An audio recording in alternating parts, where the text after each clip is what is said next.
The rain had already been falling for hours by the time Emma stepped off the last bus of the night. It wasn't a gentle drizzle or a passing shower, it was the kind of heavy, relentless downpour that felt like the sky itself was splitting open.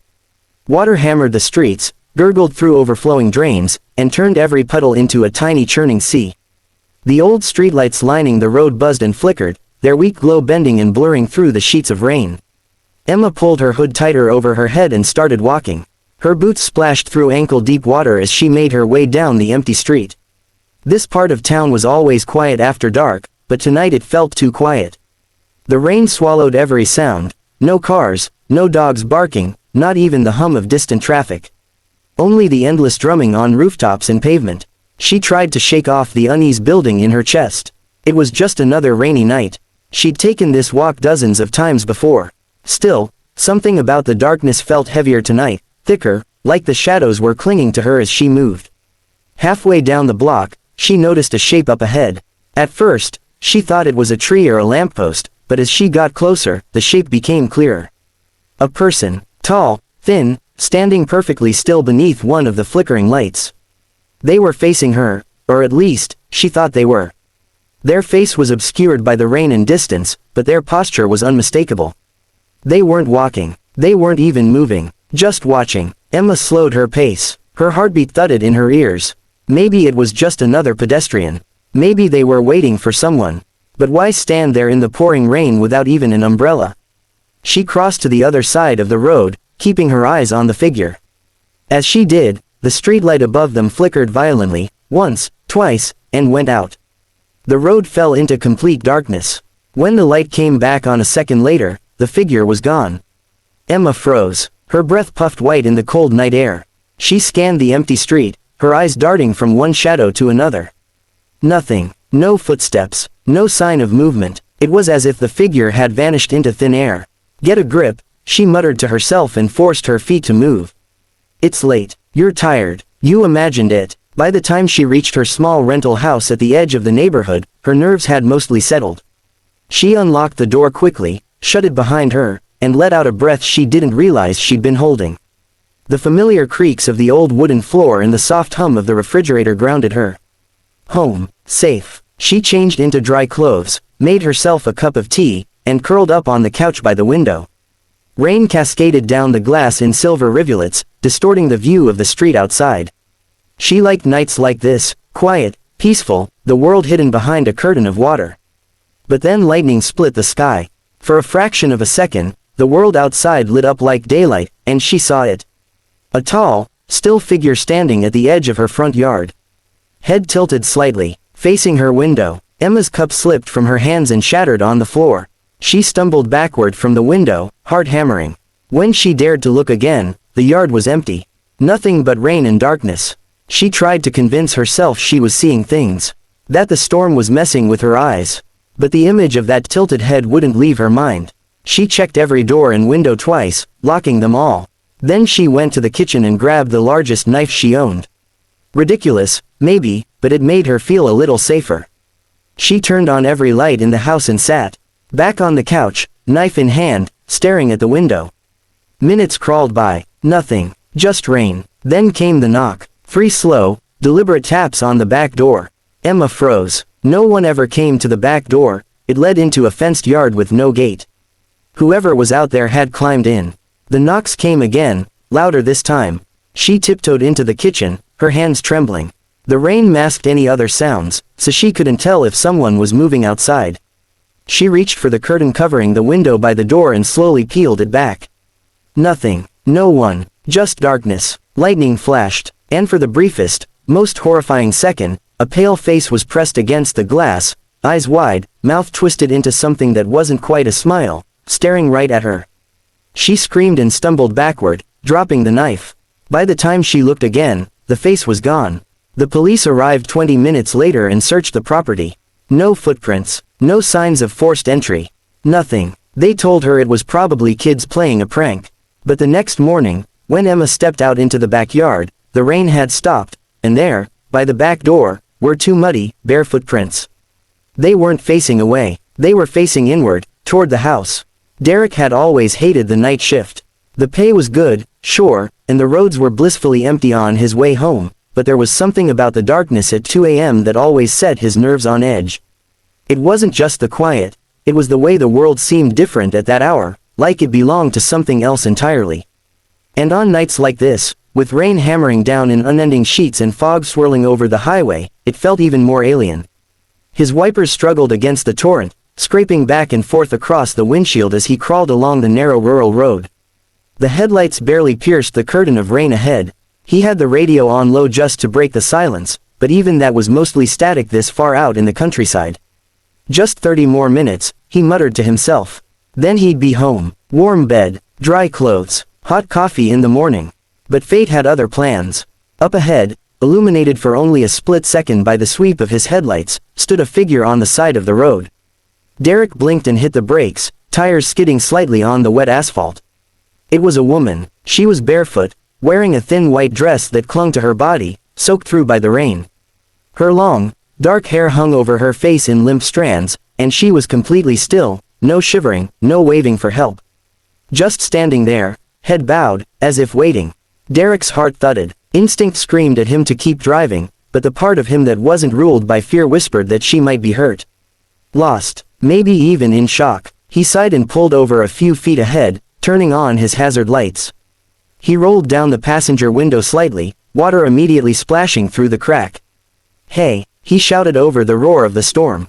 "Are you okay? Do you need help?" No response. She didn't even flinch. Derek hesitated, then killed the engine and stepped out, gripping his umbrella tightly as the rain drenched him in seconds. He approached slowly, careful not to startle her. "Ma'am, are you hurt?" The woman didn't move until he was less than 10 feet away. Then, slowly, too slowly, she lifted her head. Her eyes met his. They were hollow and dark, but not just dark in color, empty, like two pits carved into her skull. And then she smiled. It wasn't the warm, grateful smile of someone being rescued. It was a smile that didn't belong on a human face, stretched too wide, too forced, too wrong. Before Derek could react, she turned and bolted. Into the forest. He stared after her, stunned. She moved fast, impossibly fast, vanishing between the trees in seconds. The rain swallowed the sound of her footsteps until there was nothing left but his pounding heartbeat. "Forget this," he muttered, retreating to the car. He slammed the door shut, water dripping from his hair and jacket, and started the engine. That's when the radio, which he'd turned off before stepping out, crackled to life. Static hissed through the speakers, sharp and jagged.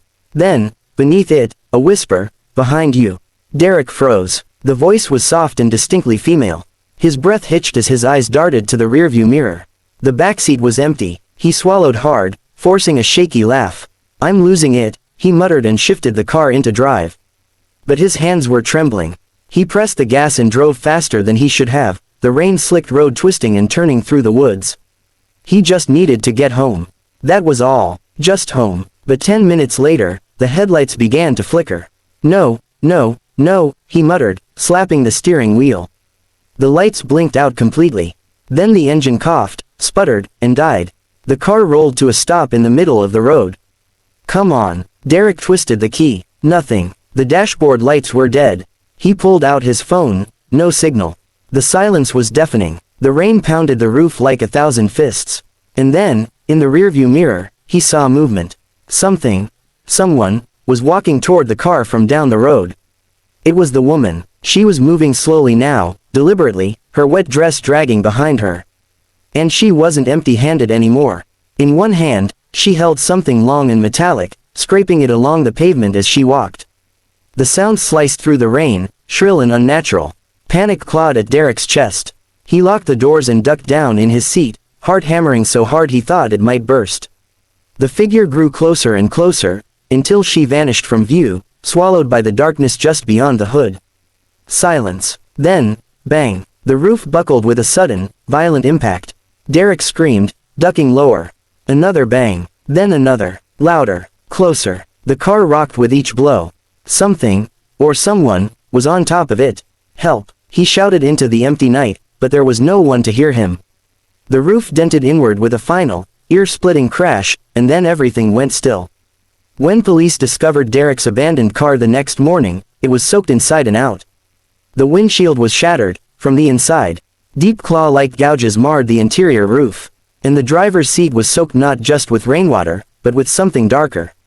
There was no sign of Derek. Just a single muddy, barefoot print on the hood, pointing toward the driver's seat. Miles away from the town where Emma had screamed into the rain and Derek had vanished from his car, the storm raged on with unrelenting fury. The wind howled through the trees like a living thing, rattling shutters and bending branches as if trying to tear them from the earth. At the edge of a forgotten forest, in a crooked wooden cabin older than most of the town itself, Mrs. Eleanor Green sat alone by candlelight. The small living room was warm and dim, lit by the soft orange flicker of a single candle on the table. Eleanor's arthritic hands moved slowly, knitting needles clinking together as she worked on a scarf she'd been making for months. Outside, the rain pounded the tin roof so hard it sounded like footsteps running overhead. But she didn't flinch. She'd lived here for 40 years. She'd weathered worse storms. Still, nights like this always brought the memories back. 30 years ago, on a night almost exactly like this one, her husband Henry had vanished. He'd gone outside to investigate a strange noise, a low, humming sound that drifted from the woods beyond the cabin, and he never came back. Search parties combed the forest for weeks. All they found was his flashlight, half buried in the mud. Eleanor never left. She couldn't. Not until she knew what had happened to him. Local legends offered one explanation. They spoke of a presence in the forest, not a ghost exactly, but something older than the town, older than the trees themselves. They said it walked only when the rain fell hardest, calling to the lonely and the curious, drawing them into the dark where they vanished forever. Most dismissed it as folklore. Eleanor wasn't so sure. At exactly midnight, the wind stopped. The rain still fell, but the forest beyond her walls grew silent. No crickets, no frogs, no rustle of branches, just an eerie, unnatural stillness. Eleanor's needles froze mid-stitch. She held her breath, listening. Tap, tap, tap. 3 slow, deliberate knocks echoed from the front door. Her heart skipped. Visitors were rare out here. At this hour, in this weather, they were unheard of. She hesitated, staring at the door from her armchair. "Who's there?" she called, her voice trembling slightly. No answer. Just the rain. Probably a traveler, she whispered to herself. Someone lost in the storm. She stood, her joints protesting, and shuffled toward the door. The knocks came again, louder, closer. Her hand hovered over the handle. "Who is it?" She tried again. This time, a voice answered. "It's cold out here." The voice was deep, gravelly, and familiar. Eleanor's blood turned to ice. Her hand shook as she slowly unlatched the lock and opened the door a few inches. And there he was, Henry, soaked to the bone, his tattered coat clinging to his frame, his hair longer and grayer than it had ever been. His skin was pale, almost waxy, and his eyes, though unmistakably his, seemed distant, unfocused. "Henry," she whispered, tears springing to her eyes. "It can't be. It's cold out here," he repeated, tilting his head slightly. "Let me in." Her heart thundered. Logic screamed that it was impossible. He'd been gone for 30 years. But there he was, standing in front of her like a man who had simply walked out for a moment and returned. "Henry, where have you been?" she asked, her voice breaking. "Let me in," he said again. No emotion, no warmth, just the same words, repeated exactly. Something deep inside her screamed that this was wrong. Everything about him was wrong. The way he spoke, the emptiness in his eyes, the slight twitch in the corner of his mouth. That wasn't her husband, or at least, not anymore. Eleanor slammed the door shut and locked it. Her breath came in short, panicked gasps. Outside, the footsteps moved away from the porch, then circled the cabin. Slowly, methodically, the windowpanes rattled as something brushed past them. The door handle jiggled once, twice. Then, silence. Eleanor backed away, clutching the edge of the table for support. She didn't dare move. She didn't dare breathe. Minutes dragged into an hour. Finally, convinced he was gone, she crept to the window and pulled back the curtain. The clearing outside was empty. Only the rain and the trees. But there, in the mud just beyond the porch, were footprints, deep, human footprints, leading away from the door and into the forest. Relief washed over her. Maybe it had been a hallucination. Maybe she was finally losing her mind. At dawn, a neighbor stopped by to check on her, as he often did after heavy storms. But when he knocked, there was no answer. He tried again. Nothing. Eventually, he pushed the door open. The cabin was empty. The half-finished scarf still sat on the chair. The candle had burned out on its own, and the front door hung open, swaying gently in the wind. Out in the clearing beyond the tree line, two sets of footprints, one large and decades old, the other small and fresh, led deeper and deeper into the forest, where the rain had already begun to erase them. They say if you stand in that clearing on a stormy night, you might catch a glimpse of them, two figures standing side by side among the trees, unmoving, watching. And if you're foolish enough to call out to them, they might even turn and look at you. But if they do, whatever you do, don't answer when they call your name.